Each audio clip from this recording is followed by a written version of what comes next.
The story begins in a magical world teeming with countless creatures, each born with strange powers and unique skills. Then there are humans, pathetic beside the rest, such as Light, who is basically worthless in everyone's eyes.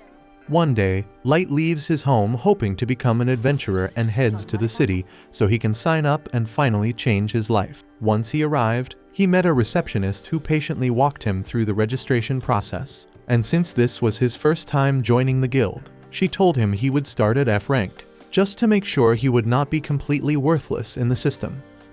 The receptionist then asks whether he at least has a gift he can use, and Light says with real excitement that his ability is gacha gambling. The receptionist was stunned for a long moment, thinking she had misheard him, yet it was exactly as it sounds. Light can summon a gacha wheel, and each press yields a random item. So he offers a demonstration on the spot, hits the button, and receives a bent fork. After that he tries again, but this time he ends up getting some food, and it is not even the good kind. The receptionist sighs and politely tells Light he is never making it out of F rank with an ability of that sort. Light then asks if there is any work he can accept as an F ranker, and she directs him to the bulletin board where the available jobs are posted. But on top of being worthless, he has never been to nerd camp, so he cannot read a single listing. The receptionist understands his struggle, so she pulls out a list and tells Light the best options for him right now are firewood gathering, soil hauling, or landscaping jobs, but the pay barely scrapes minimum wage, which means he will not earn much from it at all. Light says he will do it gladly, so later that day he is out doing as much manual labor as his small body can handle, and by nightfall he has barely earned enough to cover lodging for the night. Even so, as he walks down the street, a group of beast men pass by, clock him as an easy target, bump him on purpose, and steal his money without a hint of shame. Light begs them to give it back, because without it, he is going to spend the night on the street with nowhere to go. But the beast men don't give a damn, and honestly no one else does either, since regular humans sit at the very bottom of the species hierarchy here, so no one's willing to stand up for him or get involved. Light sits in the mud while people passing by call him worthless trash for no reason, again and again, until eventually someone actually stops to lend him a hand. Light takes the woman's hand thinking she is a fellow human, yet when he realizes she is an elf he jerks back in fear, convinced he is about to be used again. The elf tells him there is nothing to worry about, and to prove it she drops to her knees in the mud and hugs him tight. Light can barely process an elf showing a human that kind of kindness. Still, she seems genuine, so he decides to accept it. She then introduces him to the rest of her party and explains they are the Concord of Tribes, a party that gathers members from all 9 races across the world with the goal of wiping out discrimination among races. The leader is a beast man named Guru, and the elf's name is Sasha. They already have members from most of the different races. Now the only thing they need is a human to become their 9th member, and that is why they want to ask Light to join their party. From then on, whenever the Concord takes a mission, Light goes with them as their baggage handler, but he is still as useless as before, since not even 5 minutes and he nearly gets dropped in one hit by a giant snake monster. Luckily, Drago and Sasha manage to save him before anything worse happens, and Sasha tells him he really needs to get it together, because this is one of the world's most dangerous dungeons and anything in here could kill him, so he must stick close to the team. Light apologizes for screwing up, and Sasha does not want him crushed by guilt, so she asks him to come closer so she can check whether he is hurt. While she is tending to Light, the others come over and start teasing Sasha for doting on him whenever she gets the chance.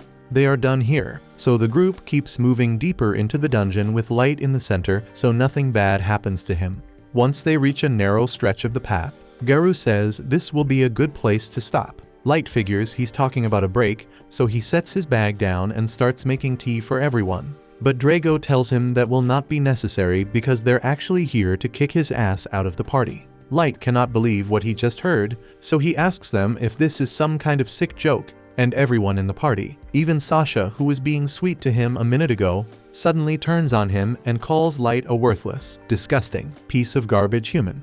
Light cannot make sense of what is happening, so they lay it out for him, saying they have been faking their kindness the entire time and that the talk about ending discrimination was a complete lie from the start.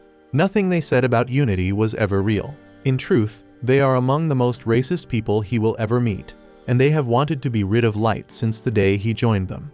If that is how it is, then Light asks why they even bothered to recruit him in the first place. Guru answers flatly that they were only after him because of his skill, but Light does not understand what he means, since his gacha ability is as useless as it gets. That may be true on the surface, yet it resembles the ability of the Maestro, and the Concord's higher-ups were curious whether Light's power would evolve into something actually useful. So the order was to play nice with him until then, even though none of them wanted to. Even so, those same higher-ups recently decided Light was a lost cause in their books. So now the party has no reason to pretend they care about him. Light can't make sense of everything they just said, and the group realizes they might have spilled a bit too much, but they figure it won't matter for long since Light isn't walking out of this dungeon alive. His eyes widen the instant he hears that, and a heartbeat later Guru slashes his claws across Light's face, the warm blood running down his cheek making it crystal clear they really do plan to kill him. He turns and runs to get away, but they only laugh and tell him that even if he managed to escape, he would end up dying to some random monster in the dungeon anyway. With that said, they decide it will be much more fun to end him with their own hands, so Sasha raises her bow and shoots him through the thigh, the arrow biting deep to stop him from fleeing. They savor the sound of Light's fear-choked cries, and Guru starts beating him to draw out more, but the others tell him to knock it off because their cover story is that Light was killed by a surprise monster attack, so they cannot leave any injuries that look suspicious. Meanwhile, Light drags himself forward because he refuses to die here, but with his leg torn up. This badly Guru tells him there is no way he is going to get away. Even so, he keeps trying to crawl, and luck finally tilts his way as he triggers a teleportation trap that sends him straight to one of the deeper floors, which puts him out of the Concord's reach. Yet that does not mean he will survive. He knows exactly how weak he is, so he understands a single monster would end him on the spot. And he starts trying to accept that this is the end of the road, even if he still cannot understand why all of this happened to him. He remembers how for 4 straight years, the Concord crew treated him with respect and kindness, yet the whole act was a lie. They were using him because they mistook him for a maestro, and once they learned he was not, they tried to kill him while laughing in his face. He refuses to let that slide, no matter how hard it gets, and he swears he will crawl out of here alive and put every last one of them down, even if it is the final thing he ever does. Right then, Light hears heavy steps behind him, and to his horror, a level 1000 stone Chimera is staring him down. Even top adventurers only reach a few hundred levels, and he has never seen a monster like this before. So he figures the teleport must have dumped him into one of the deepest parts of the abyss. As the beast closes in, he almost loses control from fear because he knows there is no way he can beat it. All he has is the gacha ability that keeps feeling totally useless no matter what he tries. He has no other path, so he slams the button again and again, praying it will save him, and miraculously, as the monster lunges, the gacha wheel shifts and a stunning maid girl appears, erasing the creature in an instant. Light sits there speechless at what just happened, and the girl walks up to him, then kneels before him and sets a hand on his cheek to heal the cut because she cannot stand seeing scars on his beautiful body. The pain fades to nothing, and the maid addresses him as master and asks for his name, so he tells her he is Light. And right there, she pledges eternal loyalty and vows to serve him for the rest of her life. Her name is May, known as the Ever-Seeking Maid, and her level is over 9,999.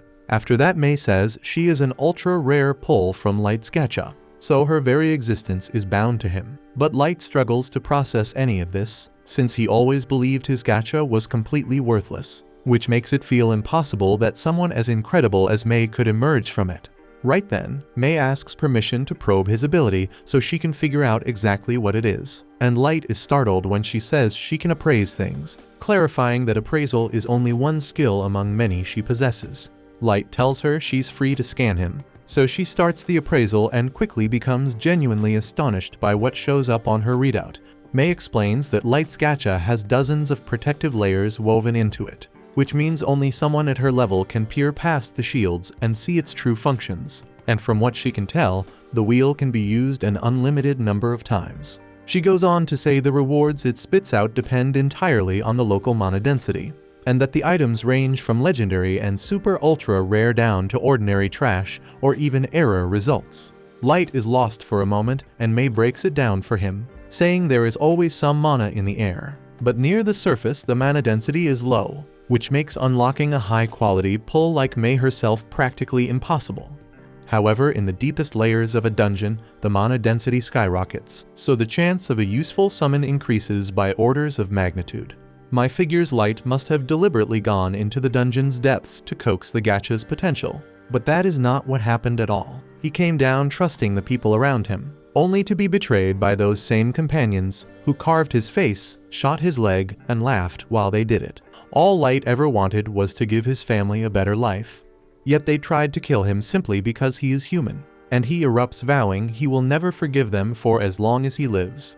Mei hugs Light tightly, unable to bear seeing him that broken, and though she'll never truly know his pain, she still wants to ease it even a little. She promises that the moment he gives the word she will have the traitors' heads on the floor within the hour, but he stands up and tells her she must not do that. Mei insists those scoundrels don't deserve mercy, and he does not tell her to hold back because it is about whether killing them is right. Instead, he wants to be the one to exact vengeance with his own hands. He fell for their act and nearly died at their hands because he was too weak to protect himself, so he wants to grow strong enough to make sure nothing like that ever happens again. He knows it sounds far-fetched coming from someone so powerless, yet Mei does not think it is impossible, and she swears that if he truly wants to become strong enough to take revenge with his own two hands, she will do everything in her power to make that happen. So Light thanks her for her loyalty, and with their goals now the same, he spins his unlimited gacha once more in the abyss, swearing to master that power and rise strong enough to claim his revenge on those damn traitors who stabbed him in the back.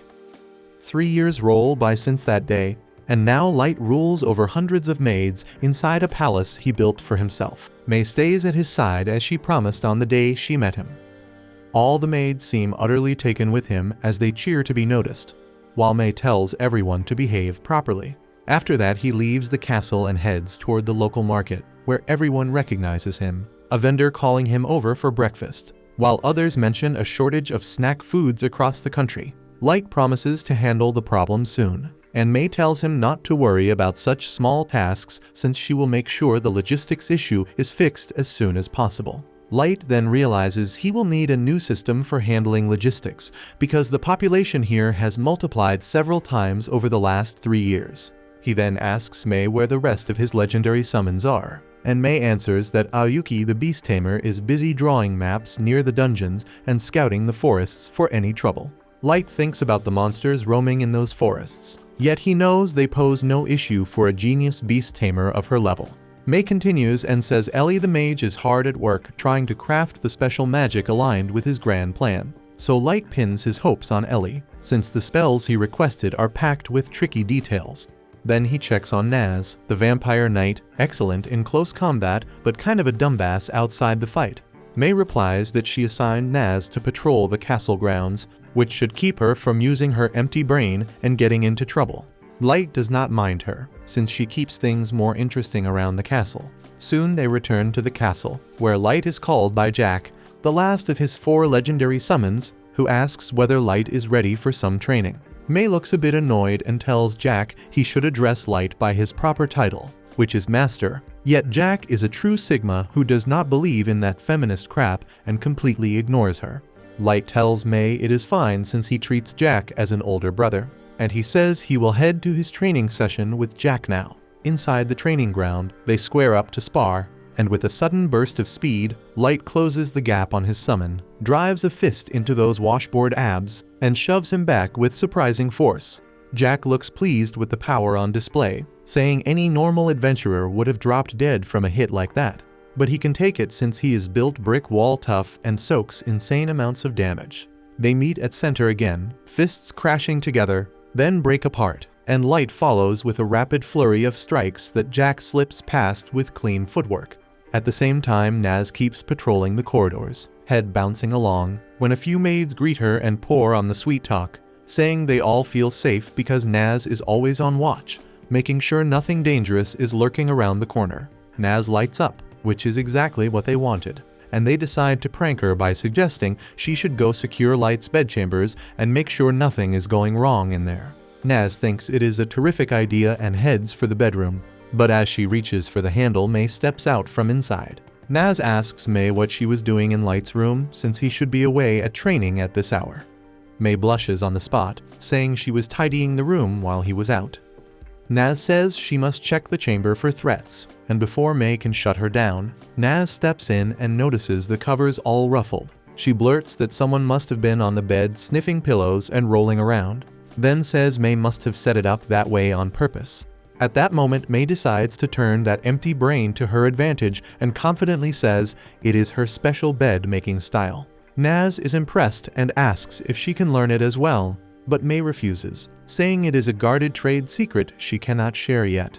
With that, Naz remembers the maids asked her to pass along a message to May. She unfolds the parchment and reads it, realizing the maids are openly rebelling against her for hogging Light's bedroom and never letting them clean it. All of them secretly wishing a curse would fall on her head already. May tells Naz not to worry since she will handle the maids herself, then slips her some spare change to keep quiet, which Naz happily pockets before heading off. She goes straight to the market and scans the food stalls she can afford with that money, then settles on a plate of fluffy pancakes alongside a cup of fresh milk. From there, Naz marches back to the castle and spots Ayuki perched on a balcony. Then she asks if Ayuki's forest work is finished, and fed up with Naz's antics, Ayuki flashes the map May requested and says she returned to deliver it. After that, Naz offers a quick congrats and resumes patrol, then heads into the throne room. Once inside the cheesy area, she lets out a full-throated scream since no one is around to stop her. Next, she hops onto the throne and starts getting a little too handsy with it, accidentally snapping a wing off an angel statue. Afraid of May, she shoves it back on in a panic and bolts straight out of the room. Back at the training ground, Light and Jack keep trading blows until Jack suggests they call it for the day and hit the baths. Soon they make for the bathhouse, and once they settle into the huge tub, Jack praises how fast Light is picking up skills, saying he is strong enough that most dungeon creatures would be child's play to him, which means very few can challenge him on the surface. At the same time, he warns there are still people who would try to wipe him out the first chance they get.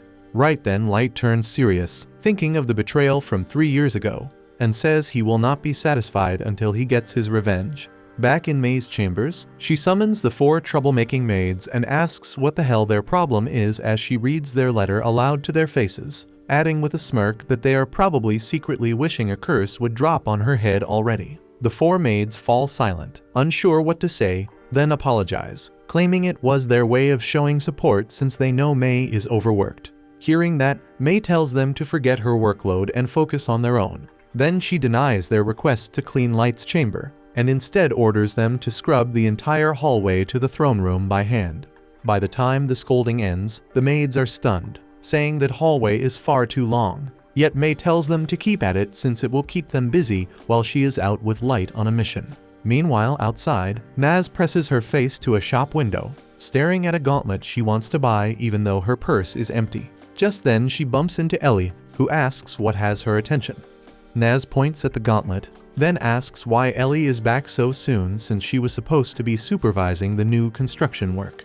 Ellie says the build is going smoothly, so she slipped in a break. Before long, they start bickering about who is closer to Light and who matters more, as Ellie tells Naz she is directly tied to the revenge plan Light is crafting, unlike her. Ellie also mentions she recently enjoyed an evening sharing a cup of tea with Light to go over progress, and next time they meet she plans to arrange a private dinner. Naz says she wants tea with the master as well, then tells Ellie she is damn good at close quarters combat, so if Ellie ever wants backup she can find her. Ellie smiles and says she will cash that in someday, and then Naz returns to her brainless duty. Back at the castle, the 4 maids are busy plotting against May, calling her an over-caffeinated drill sergeant and wondering if they should go behind her back and snitch to Light. So they quickly decide against it since none of them wants to face her wrath. One of them points out that Light cares so much about May because she was his very first summon, while the purple-haired maid adds that it took Light 2 full months after that to summon Aoyuki,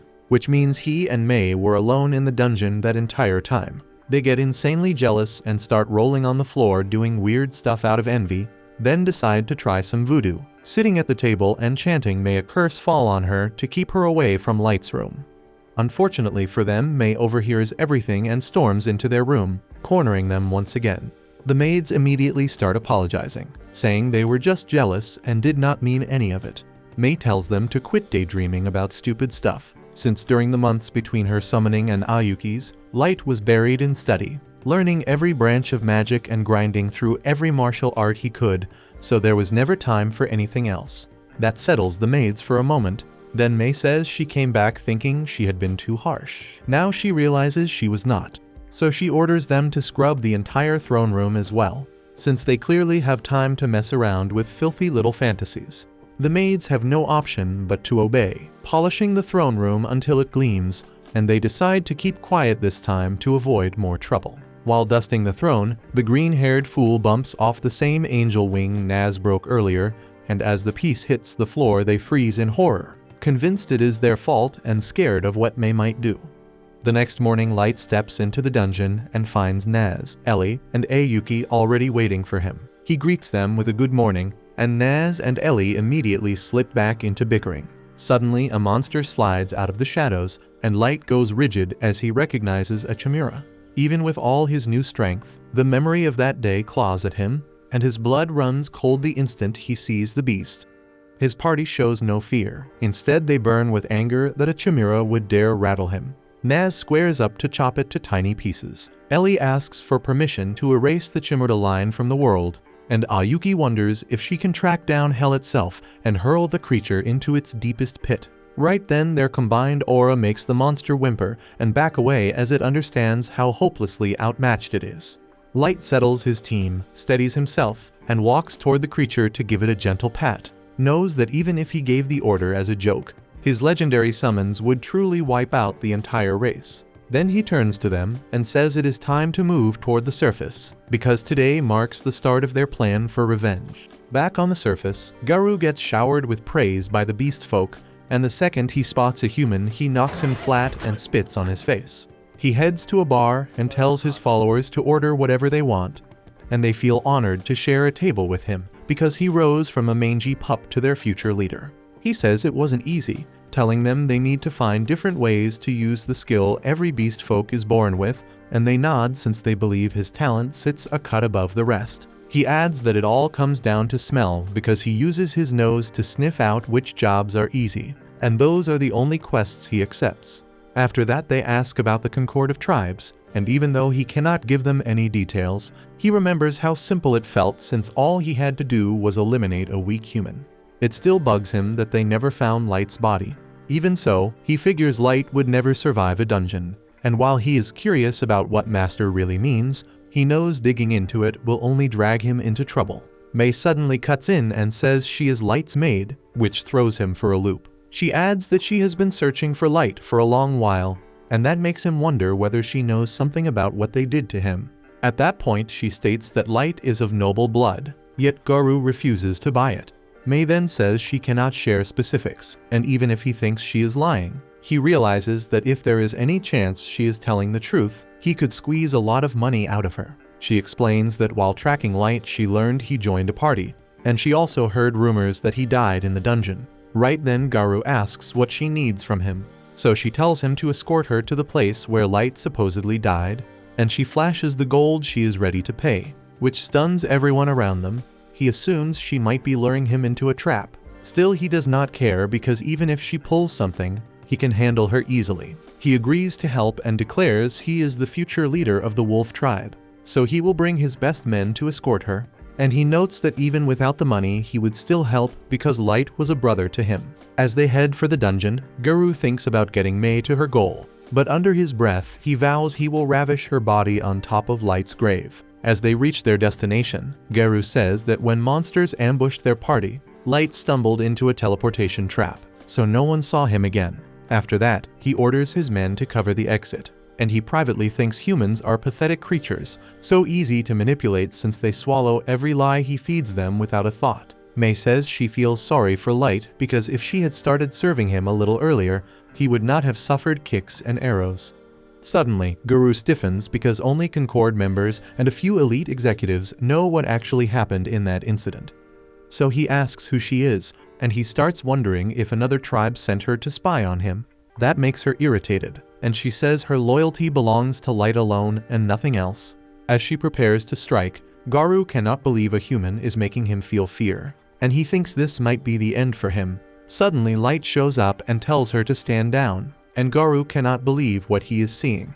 At that moment Light mentions that he came for revenge with 3 years worth of interest. But Garu laughs and says a pathetic piece of trash human stands no chance against level 150, and his followers snicker behind him. Garu then tells Light he made a mistake by showing himself because after he kills him and takes his body back, nothing will stop him from becoming king of the beast folk. Light is surprised since he expected Garu to ask how he survived or what is going on with Mei. Even so, Garu does not care because he figures 2 humans cannot do anything against a pack of beast folk. 2 of them charge at Light without warning, but Mei cuts off their heads in a single blur, so he thanks her and tells her to hold the exit. They start to panic, and Garu tries to steady them, saying inferiors such as humans only win with cheap tricks. Even so, Light tells him he should start considering the idea that maybe he is the one who is inferior, and the room goes quiet for a beat. Garu then tells him to quit talking nonsense and flashes his level so Light can understand the gap between them. Yet he gets irritated by the calm look in Light's eyes.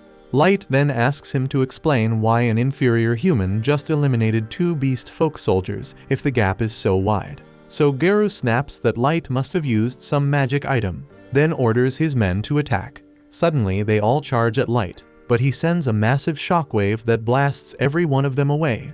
Yet Garu still refuses to believe that Light could ever surpass him, so he summons a level 500 monster right on the spot. He tells Light to start begging for his life, just like he did 3 years ago.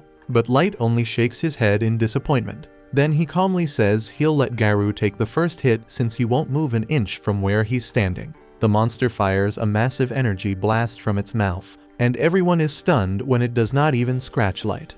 After that, Light says it is his turn and summons a level 9000 monster of his own, which freezes Garu's beast with a single breath and shatters it to pieces. Light then reveals his level is 9999, leaving Garu in total shock. Even so, he decides Light must be an imposter since he looks the same as 3 years ago. So Light shows a bracelet of youth that stops his aging, and he says he keeps it on to remind himself of the pain he went through. Garu realizes there is nothing he can do and starts begging, saying he only followed orders and never wanted to hurt him. Light tells him to spill everything he knows about what Master is, but he does not know a damn thing. From there, Light looks at the rest of those mutts and asks the same, and they start bluffing as if they know it all. Yet Mei reads their lies on the spot and tears them into hot dog pieces. Light asks Garu what happens if he declares war on the surface, and he warns him not to lie because Mei has a skill that lets her see whether someone is telling the truth. Garu gets so scared he pees his pants, then mutters that no matter how strong Light is, he will not last out there alone. Not in a world ruled by powerful sorcerers, beasts, and other mighty races. Light already knows he cannot do everything by himself, so he teleports them to his throne room, and Garu cannot believe his eyes when he sees the army Light has gathered. Right then, Light orders everyone to show their stats, then fixes his gaze on Garu and asks, with the confidence of someone leading a mighty army, if he still thinks they can beat the surface. Garu just freezes up like a mutt, who suddenly realizes his end is right in front of him and can't even breathe from the fear. Realizes they are the ones who turned Light into a monster that could erase the world in an instant. Meanwhile, Garu asks whether Light plans to become a god. Light replies that the world is hiding the truth from him and that he will either bless them or drown them in despair using his gift. So everything now rests on the answer he finds. After that, we see Light going back to his village, and he finds that it was destroyed while he was away. They never found the bodies of his brother or sister, so he holds on to the hope that they could still be alive. His knight Gold asks him if he's ready to go since he doesn't want to camp there. But the assassin Ninu thinks he's being insensitive, and they start arguing about their loyalty to Light until he steps in and calms them down. He mentions that while they have the forces to take on the world, they shouldn't rush into a war, and says they first need to learn more about the strength of the other nations. He also wants to find out what being a master truly means, because that's what led to his village being destroyed. But Gold warns him to keep his bloodlust in check while they're in town, since the people won't be able to withstand his power. After that, we see Light on the surface wearing a mask and going by the name Dark, so the Concord members do not recognize him. They fly toward the city of Das, where Light plans to level up as an adventurer first. Then they decide to land and walk so they do not draw too much attention. Still, Nemu mutters that Gold already stands out too much. They come across a carriage under attack by dwarves, and when Gold gets spotted instantly, before anyone realizes what's happening, he takes them out in a flash and ties them up like obedient sheep. After that, Colonel and his son let them ride in their carriage and wonder whether they are famous adventurers. So Light says they are just beginning and trying to rank up. Colonel figures Dagas is a solid place for that since it has a popular dungeon that draws big crowds, and he mentions that he runs an inn there. Light and the others get off at the gate, and Nemu reminds Gold to keep a low profile. They head to the guild, yet Nemu gets mad when Light is assigned the lowest rank F. She demands S rank on the spot, but the receptionist says there is nothing she can do, and Light apologizes for the scene and accepts the rank. After leaving the guild, Nemu tears up over making Light apologize. Still, he tells her it is fine, and they head to Colonel's inn. Colonel says not to hesitate if they need anything, so Light asks to rent the entire top floor for a month. After entering the room, Light layers silencing and anti-surveillance magic over the entire floor and tells Nemu and Gold they can relax. Even though Nemu knows how strong Light is, she still thinks coming to the surface carries risk, so she wonders why he does not just issue orders from the abyss. But suddenly everything shakes as he asks if she's trying to stand in the way of his revenge. At that point, Gold eases the tension by praising Light for wanting to take revenge with his own hands. So Light apologizes for getting carried away, knowing Nemu spoke out of concern, and she asks to renew her vow of loyalty. Meanwhile, she kisses Light's foot, but Gold calls her a pervert. Nemu snaps that it is a loyalty ritual and not a kink. Gold laughs and says she simply enjoys Light's feet, and while they bicker, Light calmly picks up his shoe and walks off. After that, they head to the dungeon and notice there are no elves around, so Light mentions the dispute between dwarves and elves over who owns the dungeon. 3 hooded figures cut the line, and Light can tell the leader is strong. The kids in front wonder whether they should say something, so Light calls the cutters out anyway. The leader cannot believe a human is mouthing off to him, so he gets ready to teach that damn human a lesson. But his companion stops him, saying they should not make a scene, and the crowd's mood turns tense as hell. They shuffle to the back of the line, while the man calls after them that this isn't finished.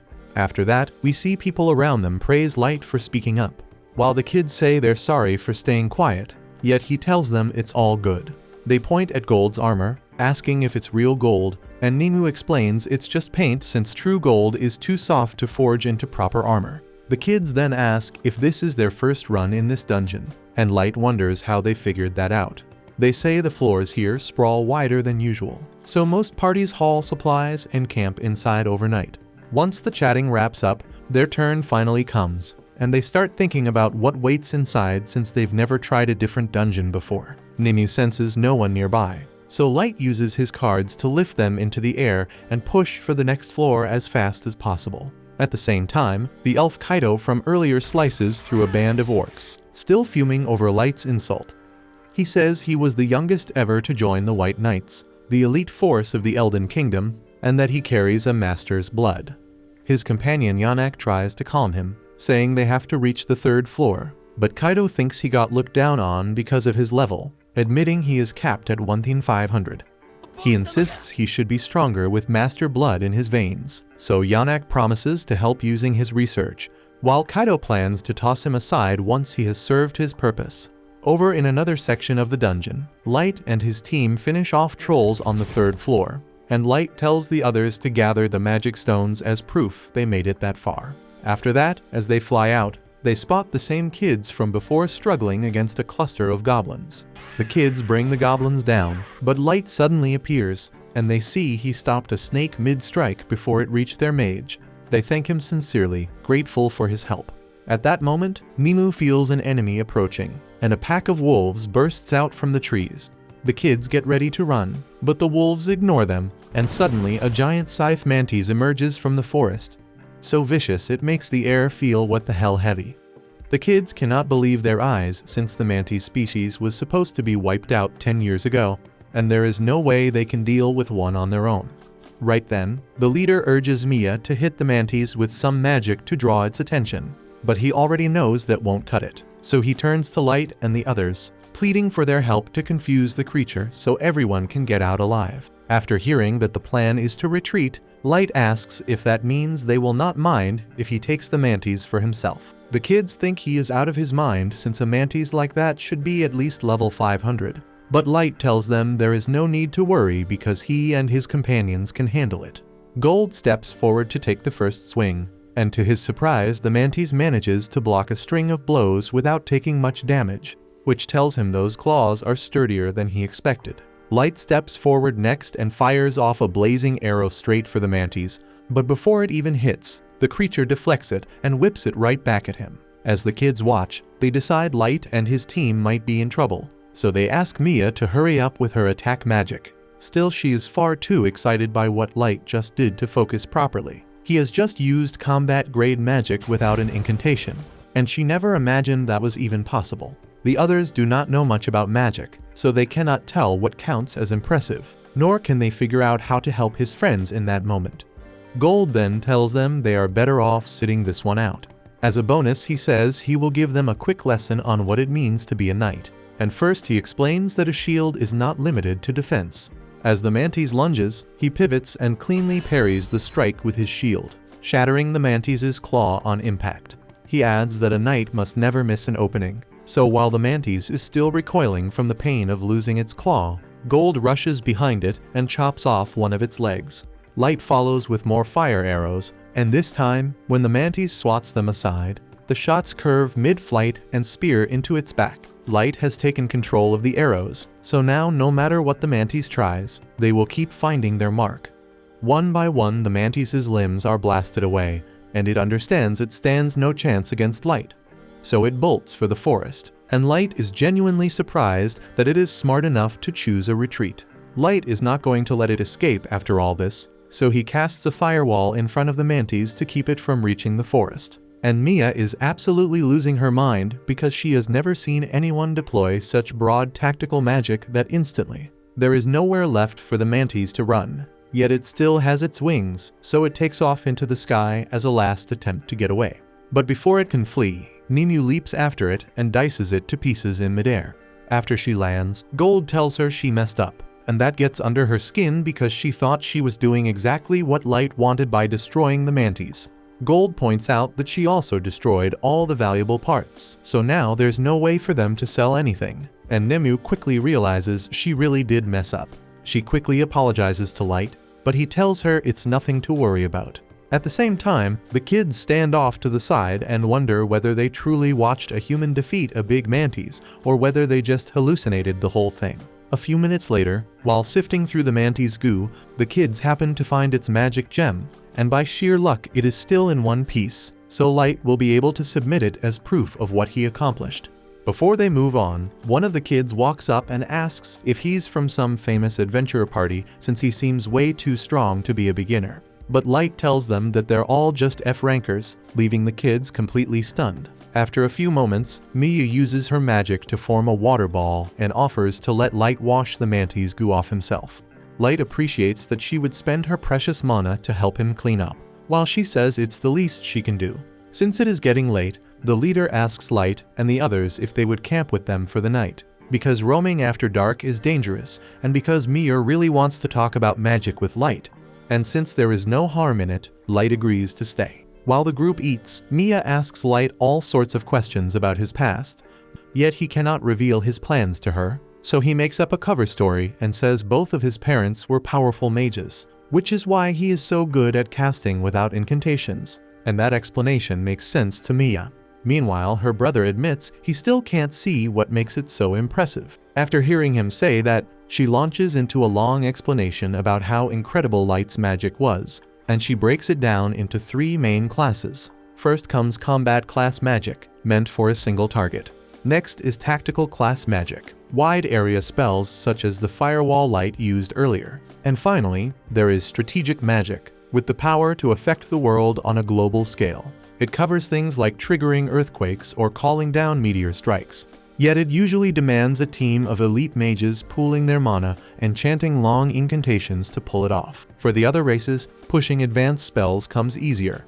But humans, on the other hand, rarely reach that level. which is why she was stunned that a human such as Light could pull off a feat like that. Mia's brother still does not grasp the finer points of magic, but from what Mia just laid out, he can tell Light must be truly exceptional. Even so, he tells Mia to give herself some credit because her own spellwork earned her a referral to the Magic Academy from the Duchy. That catches Light's attention. So he asks whether they mean the authority in charge of the nation formed jointly by all 9 races, the Principality of 9. Mia confirms it, and Gold notes that being recognized by the Principality means she is a gifted mage. Her brother agrees, but says their parents died in a plague, so she could not afford to attend, and the two of them had to form an adventuring party with their childhood friends Gimra and Wordy just to get by. Right now their aim is to earn enough from dungeon runs to send Mia to the academy. Yet Mia says she is happy simply spending time with them, so they do not need to push too far on her account.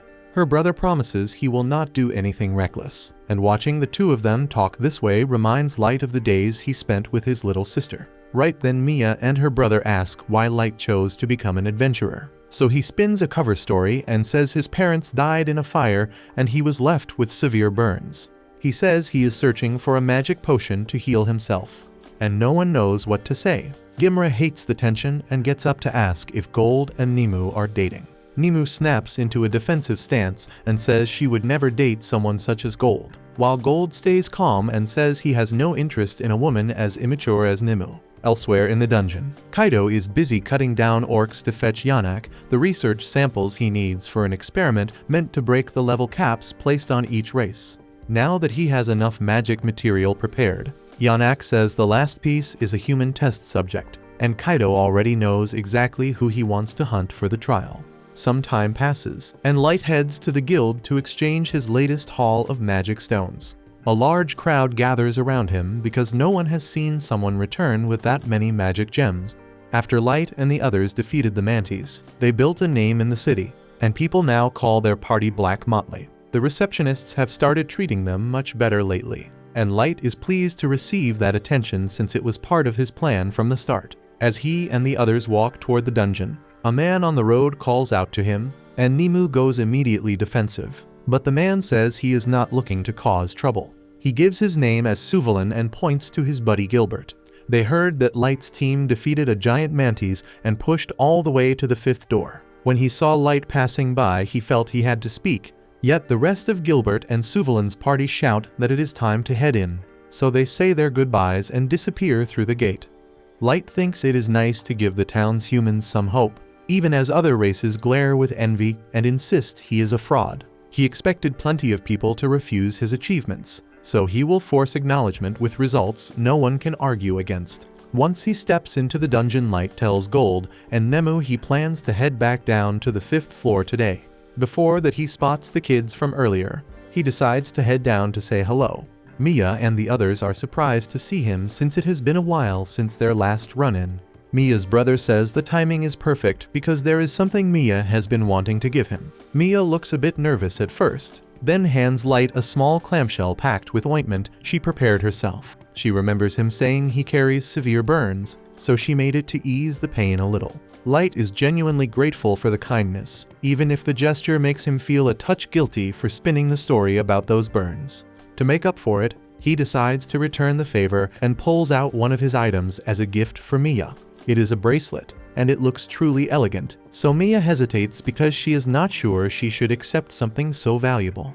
Light tells her that her gift genuinely warmed his heart, so he wants her to have this as his way of returning the kindness. She accepts with a bright smile and says she will treasure it forever. After Light and the others depart, Nemu asks whether he is sure it was wise to hand over an SS class item so casually. That bracelet is a wishing bracelet, and when someone wishes for something with true intent, it can make that wish come true. So Light figured it was the perfect present for someone like Mia. A short while later, they arrive on the 5th floor, where everything is covered in snow. Light then tells Gold and Nemu they are in charge of hunting Yetis while he is gone. Then he activates a teleportation item and returns to his throne room in the dungeon city. There he enjoys a cup of tea and asks his team how the revenge operations are progressing. Ellie reports that almost everything is ready, so they will move to the next phase before long, and Light is pleased to hear it. He tells Ellie she is free to use whatever resources she needs to keep things running smoothly.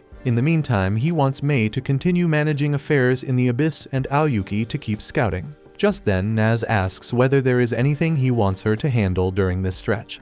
Light does not have a clear assignment for her beyond monster slaying, and he does not want her to feel left out. So he says she is to remain on standby to protect the city in case a powerful enemy appears. That is more than enough for her, and she swears no one will get past her on her watch. And Light can barely wait for the day his plan finally kicks in, dying to see that damn miserable look on Sasha's face when he stands right in front of her. At the same time, elsewhere in the dungeon, Gilbert and Suvalin had pitched camp and were taking turns on watch while the rest of their party slept. At one point, Suvalin stepped into the trees to relieve himself, then came back to find Gilbert's severed head on the ground with Kaido standing over the body. The other two had been murdered in their sleep, and Kaido states plainly that he is doing it out of raw hatred for the human race as a whole. Suvalin burns with rage at what Kaido has done. Still, he knows he has no chance in a straight fight, so he snaps a smoke bomb and bolts for the passageways, aiming to reach the guild and report everything. But something smashes into his back, and as he looks up he sees Kaido cruising on a magical hoverboard. A heartbeat later, Yanak floors him with a blow and scolds Kaido for killing every human on sight, since the instruction was to capture them alive. Kaido just shrugs and says all humans are nothing but inferior creatures unworthy of any concern. And Yanak does not care about their lives either, yet he needs as many test subjects as possible because his research is unstable, and Suvalin is likely to die from side effects long before Yanak can stabilize it, so they still need to round up more human guinea pigs. Sometime later on the surface, Nimue is at the guild counter arguing with the receptionist to get Light promoted. The receptionist knows how strong Light is, but they already bent the rules once by raising him from F rank to D rank recently, and not enough time has passed for them to grant another exception. Even so, she tells him that if Light pulls off something truly extraordinary again, the guild will have no choice but to promote him, so Light decides to aim for that.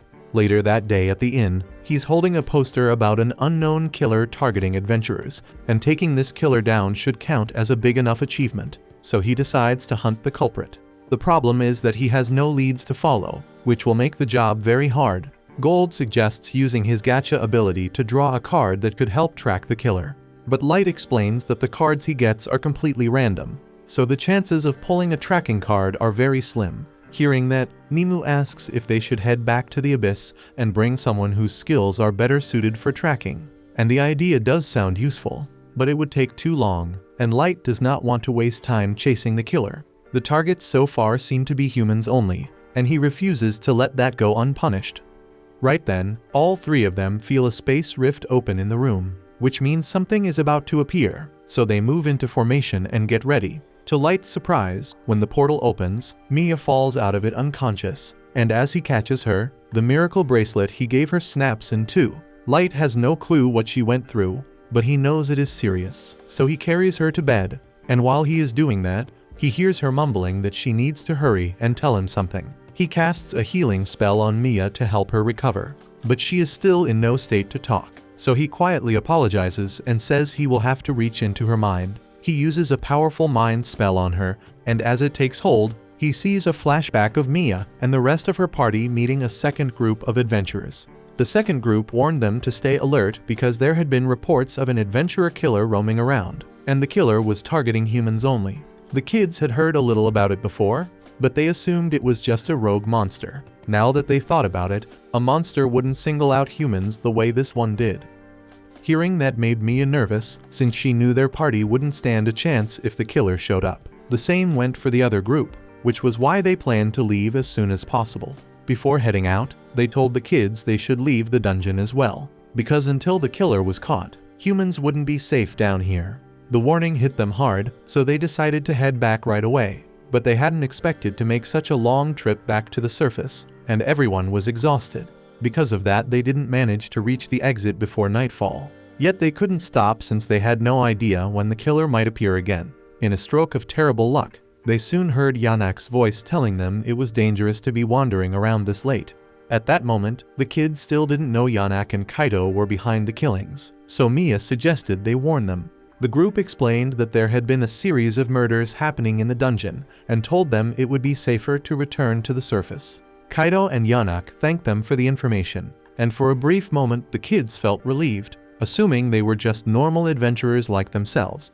That feeling disappeared instantly when Yanak said he wished he had done a better job covering up his and Kaido's attack, since the news spreading around had caused all the human adventurers to get cautious and avoid the dungeon. Hearing that made their blood run cold as they realized the killers they feared were standing right in front of them. Kaido seemed to enjoy the look of fear on their faces. The kids were terrified, but they understood there was no way all of them could escape, even if they tried to run. So the three boys drew their weapons and told Mia to flee while they bought her time. Kaido feels insulted that ugly humans would think they stand a chance against him. So when Mia's brother charges in, he cuts him across the chest without hesitation. He does the same to the other two. They aren't dead yet, but their wounds are so severe they're hanging on by a thread. Even so, they force themselves upright and shout for Mia to run while throwing themselves at Kaido again, which only enrages him further, so he decides to finish them off. Yanak yells at him because now he won't be able to use those two as guinea pigs, but Kaido snaps back, saying there's no way he would let them live after being so disrespectful, fighting for their lives and all that, and that Yanak should still have enough material if at least one or two survive. Yanak admits a magician is especially valuable as a test subject, but says those boys could have been just as useful, so Kaido promises he won't kill any more disposable subjects from now on. Before Yanak starts experimenting on Mia, Kaido wants to give her a private lesson he reserves for the ones he chooses, and the way he talks makes it clear he's driven by twisted desires he's eager to indulge. Yanak refuses to take part in any of that and simply reminds Kaido to keep Mia alive, then turns away. Mia is terrified as Kaido looms over her with clear malicious intent, but before he can act, her brother suddenly rises again and yells at her to run. Yanak is shocked he's still clinging to life despite those wounds, and that kind of tenacity is exactly what he wants in a subject, so he orders Kaido to capture the boy alive no matter what. His body is about to give out, but he doesn't care, because the only thing he's thinking about is getting Mia out of danger. He tells her once more to run, and even though she doesn't want to leave him, she knows this is the only chance she'll ever get since Kaido is distracted, so she turns and sprints away. The moment Kaido realizes she's escaping, he prepares to chase her, but LVL swings at him. He has no real hope of harming Kaido, yet the strike is enough to give Mia a few extra seconds. Kaido wants to kill her brother on the spot, but Yanak reminds him the boy needs to stay alive, so he can't land any fatal blows.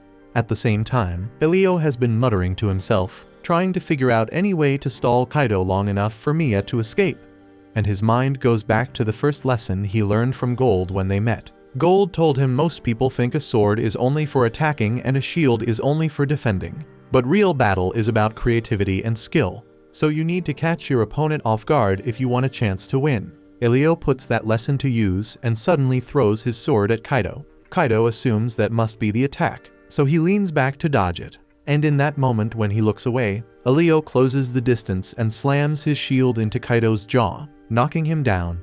It is the best he can manage, and he feels a spark of pride because even if he is going to die here, at least he landed a clean strike on Kaido. Kaido cannot believe a lowly human actually hit him, and the humiliation sends him into a rage. He ignores Yanak's demand to keep LVL alive and shoots a light spear straight through his abdomen. LVL somehow survives the impact, and Kaido plans to make him suffer for daring to strike his face. But Yanak cuts him off and tells him he needs to go after Mia immediately, because if she escapes, everything will spiral once the guild learns what they have been doing. Kaido is still furious, but he knows Yanak is right, so he turns and races after Mia. She has been sprinting as fast as she can, but before she reaches the exit, Kaido blocks her path with 3 blades of light. Mia is stunned, not expecting him to catch up so quickly, but Kaido wields the Elven Queendom's Phantasma-class weapon, the legendary Sword Grandius, which lets him create as many light blades as he wants and control their movement freely. He tells her there is no point in running since catching her with his blades is effortless for him, but Mia refuses to give up. She casts a spell and fires several icicles at Kaido to break his line of sight so she can slip into the forest. But after running for a few more minutes, Kaido catches up again and knocks Mia to the ground. He tells her she should be grateful to be sacrificed for the sake of a future legendary hero like him. But Mia shouts that he doesn't deserve that title. She says a legendary hero is supposed to be strong and kind like Dark, while Kaido is nothing but a pathetic bully who takes pleasure in hurting those weaker than him. Her words strike a nerve, dragging up the memories of every elf who mocked him for being a useless thug who only targets the weak.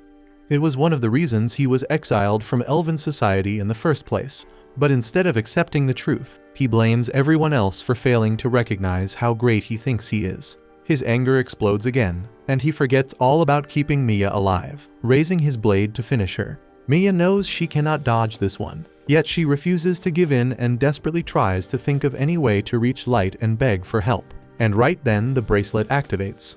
Back in the present, after seeing everything Mia and the others went through, Light is furious, so he tells Gold and Nimue to get ready because he is about to crash down on those elves.